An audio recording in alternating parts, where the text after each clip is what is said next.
Farmers, ranchers, and cattle producers are opposing President Trump's plan to buy more beef from Argentina, which he says could help offset the soaring prices of meat in the U.S.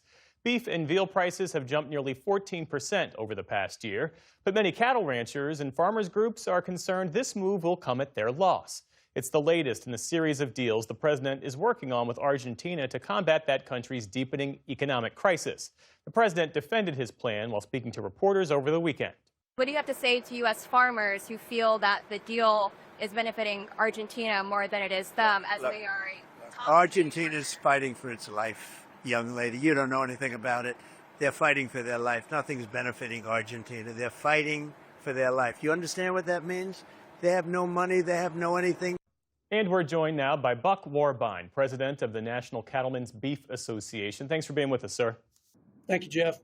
So help us understand your opposition. Why are your members so strongly against expanding Argentine beef imports right now? From the outside, ranchers appear to be doing better with higher beef prices. So what's the core concern?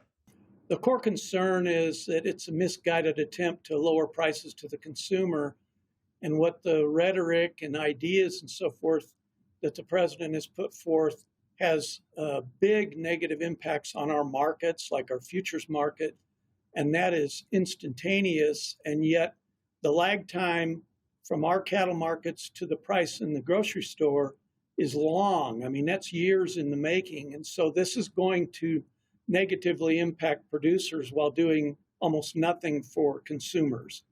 Well, what's driving prices today? What are the main forces that are pushing beef prices up? Yeah, thank you, Jeff. That's a long process. There are reasons why the herd is becomes smaller. A lot of times it's drought, so there's lack of feed, and the cattle are raised all over the country, and it takes land and forage and grass and so forth. So when it's dry, there's fewer cows, which lowers the amount of cattle to process, and that's happened over time. It's a fairly common occurrence in the cattle business, so the herd gets bigger and it gets smaller and has forever. And it will come back, and ranchers will restock their herds as they have grass available to them. And the market will take care of that. The market will do that itself. When you hear the president say that this would help farmers in Argentina and that, in his words, this is a country fighting for their life, what's your response to that? How does that strike you? I certainly can share, being an ag person, I can certainly share their pain, and we've been there ourselves as well. Argentina, it's not just the amount of beef coming in, but they have a long history of foot and mouth disease. USDA has not done a good enough job yet of making sure that everything coming from there is safe. And so we're not only concerned about the amount of beef that comes in, but also the animal health issues. And so this is a bigger thing than just cattle prices. We also know that some Republican senators from cattle states have expressed their frustration and objection to the White House alongside groups like yours. Is that message landing? Is it resonating with anybody at the White House right now?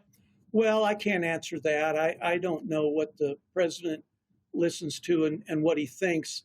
We just want him to get the message from us. We are his friends. We voted for him, and this is going to hurt us and not help the people that he's trying to help. And we certainly applaud his wanting to help consumers, but it's going to be at our expense, and it's not actually going to help them.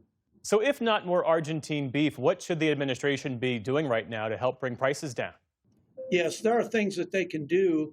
It will take time, but the market will take care of itself. And they've got the money and the commitment to build us a facility in South Texas to deal with the New World screwworm, which is a pest making its way through Mexico that will get here. And that's going to hurt us even more on our supplies, so they can get going on that. They made a commitment in August, and we are very grateful for that, but nothing has happened yet.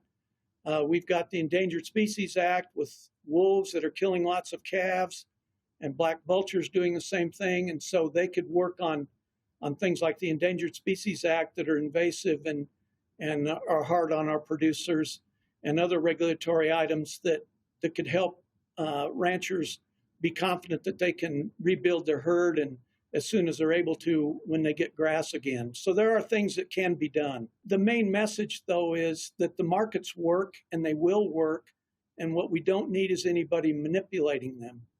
Buck Warbine, president of the National Cattlemen's Beef Association. Good to speak with you, sir. Thanks for your time. Thank you, Jeff. Appreciate it.